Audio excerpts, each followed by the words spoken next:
This week on the GCN Racing News Show, are South Americans about to win all 3 Grand Tours in the same year?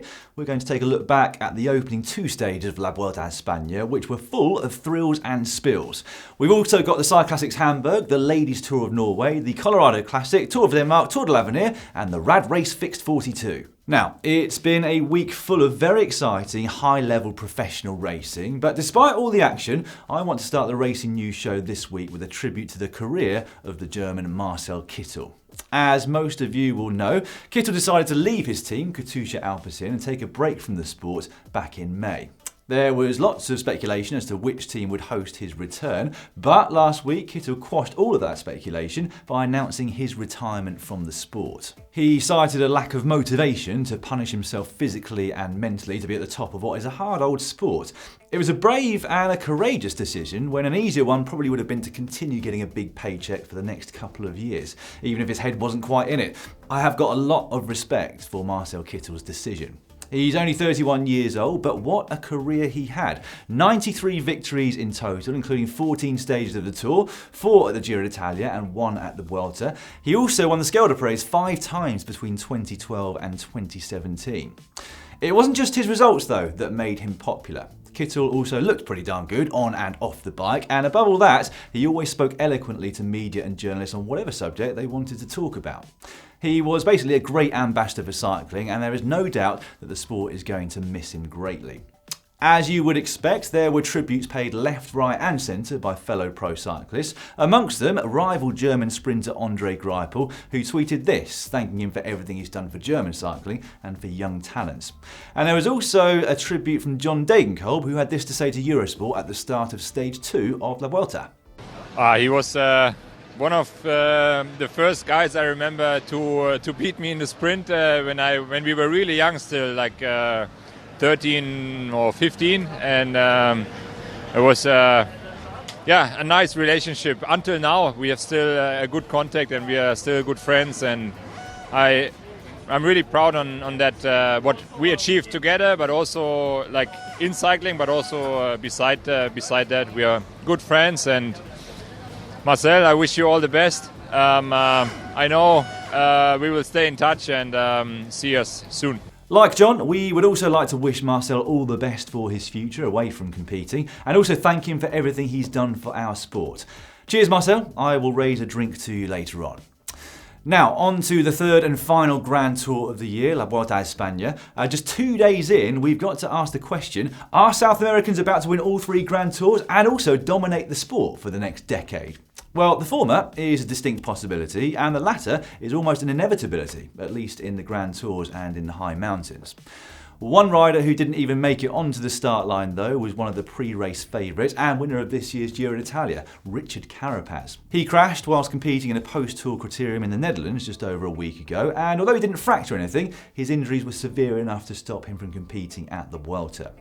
However, the race all kicked off on Saturday with a 13.4 kilometre team time trial around Torrevieja, and there were 2 very different outcomes for 2 of the favourite teams on the stage. For Astana, it really couldn't have started any better. They blitzed around the course and would end up winning the stage. Not only that, they'd already put team leader Miguel Angel Lopez into the leader's red jersey already on day 1. However, in complete contrast to the perfect ride of Astana, and through no fault of their own in fact, were Jumbo-Visma. A broken garden hose leaked water onto the course just before this left-hander, and as we all know, wet tyres and full throttle cornering don't really go hand in hand, so half the team hit the deck. Thankfully, they were all able to get back up and finish stage 1, but it did leave Primož Roglič, George Bennett and Steven Kruijswijk with a 40-second deficit after just 1 stage. Not ideal to say the very least. Stage 2 was definitely not your standard sprint affair. In fact, the finale became a full-blown GC battle. The climb of the Alto de Quig may only have been just over 3 kilometres long, but it was steep and it provoked action right from the foot. In fact, by the time they got to the top, there were fewer than 10 riders in the front group. It did regroup slightly on the descent after that, but with no one team having the numbers to control the race, it ended up being a bit of a free-for-all. Eventually, a very strong 6-man group got clear at the head of the race. They were Rigoberto Urán, Nairo Quintana, Mikel Nieve, who was the man who started off the break, Fabio Aru, who'd also fallen on the same corner on the first stage, Primož Roglič, and then the best placed rider on GC, Nicolas Roche. It was Quintana who attacked first in the closing 3 kilometres, and with a moment's hesitation behind amongst the others, he soon got a gap, one that he would conserve all the way to the finish line in fact. A stage win on the opening weekend for a climber and a genuine GC contender. Doesn't get much better for him than that. Behind him, Roach won the sprint for second, which was enough to see him go into the leader's red jersey 6 years after he first took it in fact. Going into today, he holds a 2-second advantage over Nairo Quintana with Rigoberto Urán in third. The big losers on day 2 were Astana. They only had Jon Izagirre to ride for Lopez in the final, and also Team Ineos, whose GC riders Theo Geoghegan-Hart and Wout Poels lost over 9 minutes on that stage. Looks as though they'll be going just for stage wins from here on in. So, as things stand on the general classification, we have 3 Colombians in the first 5 and 4 in the top 8, courtesy of young talent Sergio Higuita of EF Education First. Now, the sheer volume of talent that they and other South American countries are producing is quite simply mind-boggling. I've said it before, but I'm going to say it again now. It will not be long before we see the first South American clean sweep of a Grand Tour podium. Now, as a reminder, you can get daily highlights of the Vuelta a España wherever you are in the world, right here on GCN Racing. And actually, I would really appreciate your help on this, because the more people that watch, the more likely it is that we'll be able to continue doing this in the future, or even make it better.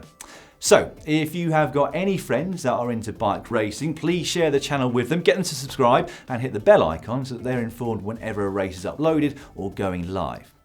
Along with the Vuelta a España this week, we will also have the Deutschland Tour, or Tour of Germany. That's live in North and South America, except Colombia, from Thursday through Sunday. And then at the weekend, we're going to have live coverage of the next one-day World Tour events, the Men's and Women's Bretagne Classics. They are available everywhere except for the US, Canada, Japan, Colombia, Africa, and New Zealand. And I do know it is incredibly frustrating if you're in one of those countries that is geo-restricted, but please rest assured we are doing everything within our power to get as much racing as possible to as much of the world as possible. Also taking place last Sunday was the Cyclassics Hamburg. It's a sprinters classic, but certainly hilly enough that they really have to work hard to make it to the finish line in the front group. On this occasion, most of them did make it though, and in the end, it was the European champion Elia Viviani who took his 3rd straight victory at the race after yet another exemplary lead out from Michael Moorcock. I think Viviani is going to definitely miss that guy when he moves to Cofidis next year. Speaking of which, on the very same day, his 22-year-old younger brother Attilio won the Scalcels Merksem in Belgium, also in a sprint and whilst riding as a stagiaire for Cofidis. There's some talent in that family, isn't there? Meanwhile, we were privileged last week to have live worldwide coverage of the Colorado Classic, and any of you who watched it were also privileged, as you got to witness the utter domination of the race by one of the sport's brightest young prospects, 22-year-old Chloe Dygert-Owen. On stage 1, she pressed on over the top of the final Queen of the Mountains, going solo down the gravel descent and going on to win solo by 44 seconds. Stage 2 was basically a downtown criterium followed by a huge climb. In that one, everyone was watching and waiting for Katie Hall to attack, but she basically just didn't have the legs. Dygert rode like a proper track rider there. She caught Brodie Chapman over the top of the final climb and once again made the difference down the final descent. 2 stages, 2 wins. On to stage 3 and she was back at it again, attacking for the QOM points with 1 lap to go, which she took, and then over the top she took another quick glance back, decided to go for it, and was never seen again.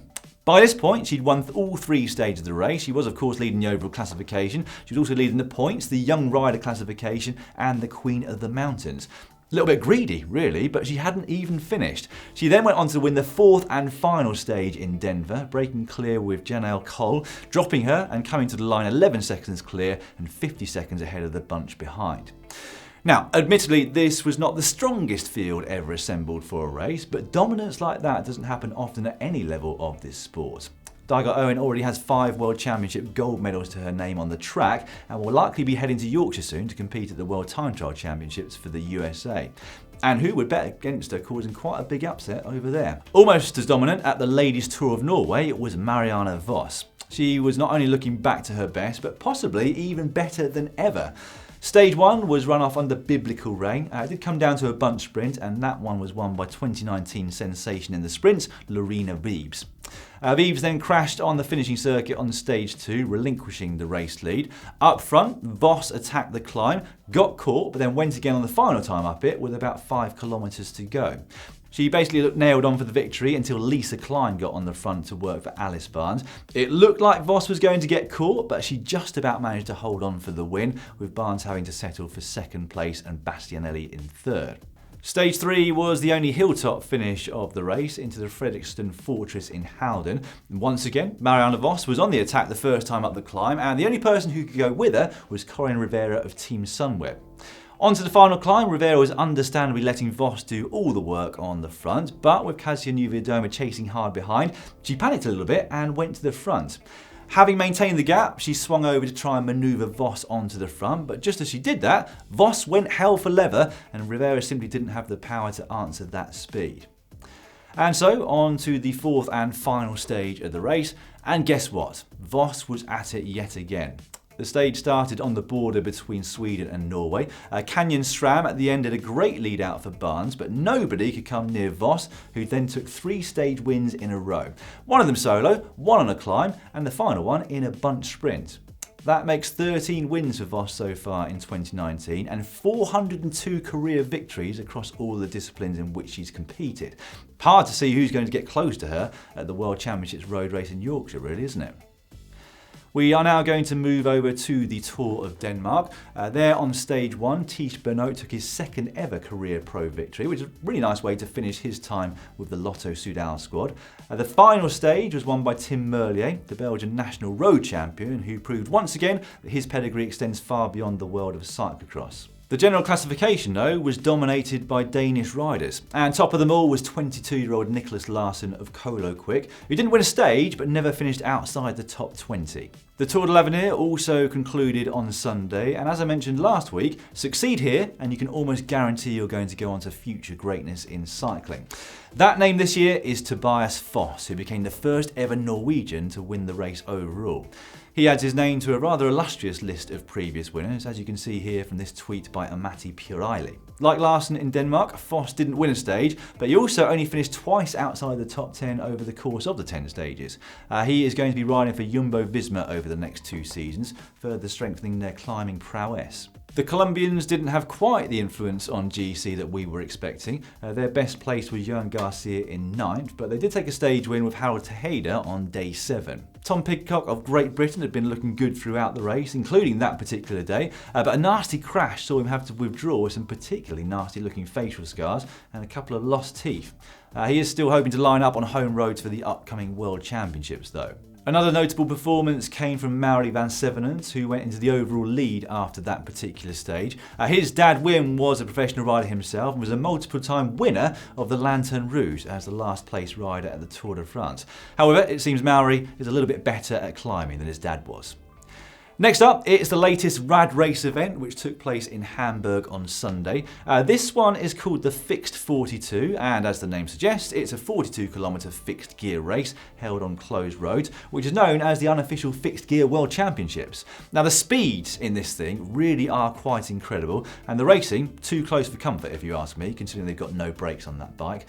Leg speed and aerodynamics are the name of the game, but with the latter taken a little too far by some of the competitors. Check out those socks. There was a clean sweep of the podium in the men's event by 3 Italians from the T-Red Factory Racing team. Leonardo Federigo out-sprinting Facundo Gabriel for the win at an average speed of 45.86 km per hour.